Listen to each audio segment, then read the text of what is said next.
Very good evening, friends. Meeting again in the session of H.A.Robert's philosophy, and we're discussing new chapter from H.A.Robert's philosophy, the psychosis and over-construction.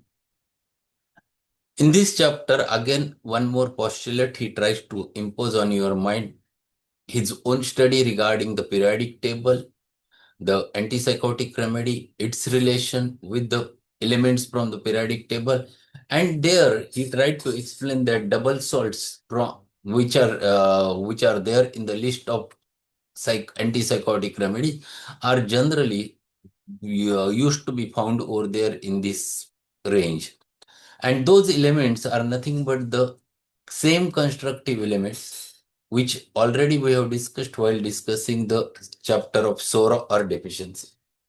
Both the miasms, the sorrow or deficiency, where assimilation is the problem, and because of disturbed assimilation, deficiency happens to be there, is soric.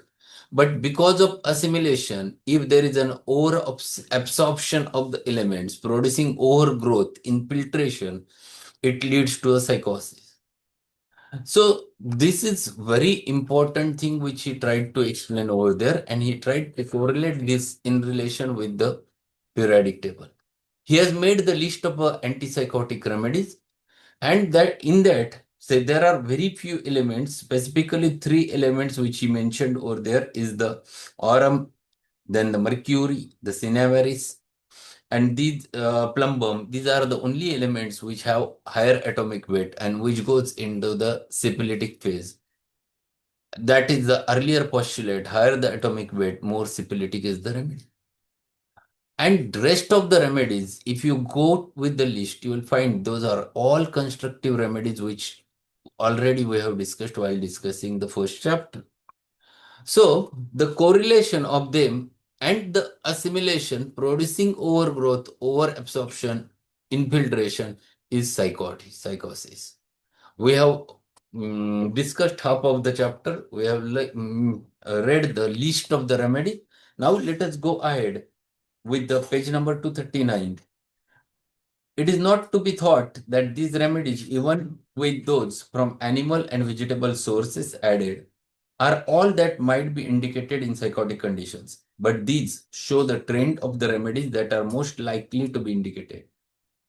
It is an accepted fact that all plant remedies contain the constructive elements rebuilt into potential and varied combination in every species of plant line. So, two our animal remedies have their value only in what has been made of the elements assimilated and rebuilt. In this, it is this reconstruction that gives their potentiality. So here again he mentioned few of the things. There are some remedies from plant kingdom which are there in the as a psychotic remedies. There are few remedies from animal kingdom which are also psychotic remedies. So what is their relation with the elements? If you go through understanding of the plants also contains the same essential elements which takes part in the construction of the human being. In fact, whatever the contents are there, they are in a digestible form in the plants and in double digestible form in the animals. And because of which, those are the remedies which also appears to be there in the list of antipsychotic remedies.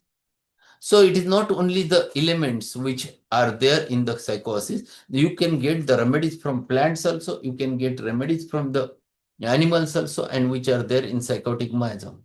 A simple example is the lycopodium. Lycopodium is considered to be a soric remedy, but it has much more psychotic element because it contains silicia in more amount. And silica itself is a psychotic remedy. So these are the things which you used to get in plant remedy, and same is true when you think about the animal remedies also. So animals also ingest the plants and they get the same elements in the digestible form or double digestible form, and because of which those remedies, elements are also there in the plant, in the animals, and you can get a psychotic miasm over there. Then he turns again towards the next paragraph and he says regarding element. However, in association with the elements, however, in the association of elements with the remedies under consideration, we note a greater portion of those containing chlorine, that is atomic weight 17. If you go through that list, ammonium mure, chlorine, aurum mure, chlorine, baratamur, chlorine, chlorine itself 17, kalimur is again there, natrum mure is there. You get maximum chlorine over there. Further, we note a gap between bromium. Bromium atomic weight is 36. Bromium, 35, sorry, it is not 36. It is wrongly printed over there, 53. You change it, it is 35. Bromine is 35. And argentum, 47. So there is a big gap between the bromium and argentum. In order of atomic weights of the following fills this space: krypton 36, rubidium 37, strontium 38, yttrium 39, zirconium 40, columbium 41, molybdenum 42, undetermined 43, ruthenium 44, rhodium 45, palladium 46. Of these, strontium and palladium have had considerable proving and both have found useful in psychotic condition. So in between atomic weight, that is right from the 36 to the 46, in between elements, there are remedies, which are the two remedies are well proved. Out of them is strontium and palladium. And even rest of the remedies, they were not proved at that time. But if you go with Sholton's book, recent studies, you can get those remedies also in the lanthanide series also, and some remedies in his elements also. So you can get the provings of those. And many of them are antipsychotic remedies. However, strontium is found in natural association with plumbum, and its greatest influence homeopathically seems to be another along similar lines.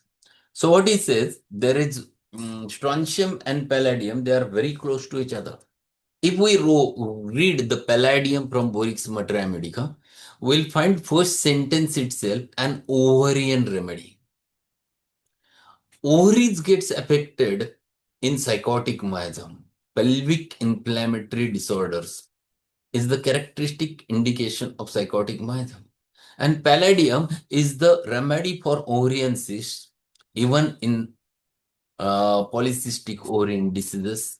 It has very close relationship with female genital organs. And that's why this is a remedy which is very useful over there, a purely psychotic remedy over there. Palladium and rhodium, the latter has had a brief proving, are associated in their natural state with platinum. In the latter, that is in platinum, being in the higher register of the atomic weights, we consider as being more particularly in the destructive classification. Palladium is followed by platinum, but platinum is having higher molecular weight or higher atomic weight. And in the last lecture or in the last postulate, he has mentioned one thing: higher the atomic weight, more syphilitic is the remedy. So platinum goes towards the syphilitic miasm.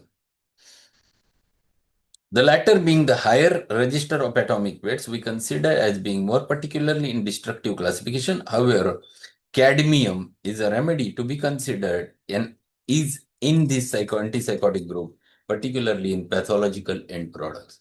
Cadmium sulf, which is the remedy, which is very useful in cancer cases or in tumors or growths, that is also a psychotic manifestation. See, the remedies from psychotic miasm and elements from the psychotic miasm have similar tendencies. They are generally found to be there in between. They are found to be there in between the soric and syphilitic. Generally, the upper level of soric, the constructive elements, generally takes part in the over-construction, and all remedies found to be as antipsychotic remedy. Some of the elements that come within the range of constructive group, 8 which have never been well defined as having constructive roles, have been detected by spectrograph in milk. These are barium 56, boron 5, lithium 3, rubidium 37, strontium 38, titanium 22, zinc 30. Also by other investigators, aluminium 13, chromium 24, lead 82, silicon 14, tin 50, vanadium 23, and manganese 25. These are the elements which are have a certain role in the construction, but it is very less. They are required in very minute amount. And these have a certain role. These are by no means all the inorganic substances contained in milk, but are those that have been detected only in traces, and their constructive duties have not well been defined.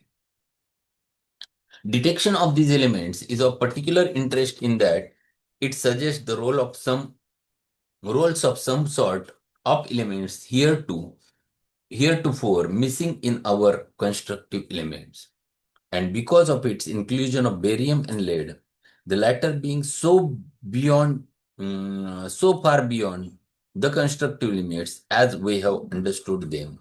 Barium, and specifically the last one, that is the lead, having higher atomic weight, those goes in the destructive phases, that is capillary Kumaya. They are not part and parcel of constructive elements of the body. Moreover, these elements associated with physical functions of the body, albeit in animals, leads us to inquire why elements of such high atomic weight should appear in nutritional function. Was this by chance? Some imperfection in technique on the part of investigators? Or have we a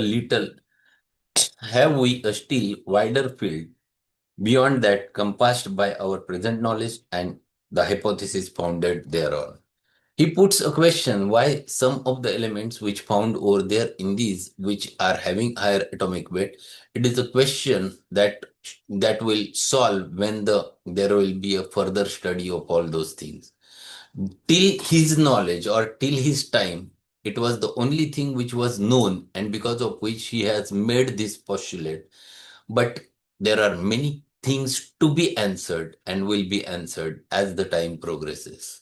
So he puts a question, he puts a thought in your mind how one should study, how one should go ahead, how one should look for, how one should study the periodic table in relation with the homeopathic remedies and their correlation. What are the relationships of the miasms with the elements from the periodic table? All things, the potential is he has provoked a um, thought in your mind which is necessary in order to go ahead. And if you want to show the scientificity of homeopathy, this type of study is needed. And Robert has definitely given this thought in all those 3 chapters: the Sora or deficiency, higher the higher the atomic weight, more syphilitic is the remedy, and this psychosis and over-construction, specifically in double salts. And to conclude the chapter, what he says, these comments upon the remedies frequently associated with symptomatology, with the problems of hereditary or contracted disease states, must be understood to be no more than first uncertain step toward the newer understanding of the relationship of our potentized remedy to cases that may present themselves before us. So this type of study is necessary in order to understand the more depth of the matter. And there are good studies have been done by Anne Sholton. If you go with the homeopathy and minerals, he has mentioned a different thought. He has differentiated what the chlorine is, and then what the natrum is, then what the kali is, what the calcarea is. This. And if we combine together, he has mentioned the group discussion of calcarea with chlorine, natrum with chlorine, kali with chlorine, and he has tried his level best to explain. So this is a further study of homeopathic materia medica in a different manner, which has been developed because of the thought potentiated by Robert. If you go with the Shankaran sir's remedies, or there is a book on the structure. There are two volumes of structure where he has explained the periodic table with a different thought. And those are big books, again, gave you a different thought about the element remedies. So such types of studies will go on, and homeopathy will have more scientific answers to the questions. We realize it is far less important to rationalize the reasons for than to embrace knowledge of the means to care for these conditions. But while these suggestions of the possible modus operandi of certain group of elements are extremely rudimentary, it is hoped that the problems involved will be clarified by more study, to the point where here two, we may verify the whole process of logical reasoning and scientific procedure that has made homeopathy the profoundly coherent system of healing. So what he says to conclude chapter is such types of studies are necessary so that we can think beyond the limit, and that is needed. Our study should be more and more scientific so that anyone can understand. If we put the same things again and again, the dynamic words or those words, then people will not understand. Unless and until we try to show it in relation with the modern knowledge, modern science, then people accept the homeopathy. And that is that start has been done by these two peoples, Stuart Close and H.A.Robert, who has potentiated the thoughts of the newer homeopaths by writing such an articles and giving their lectures to the students of homeopathy, and because of which such a thought is potentiated. So we have finished the psychotic miasm.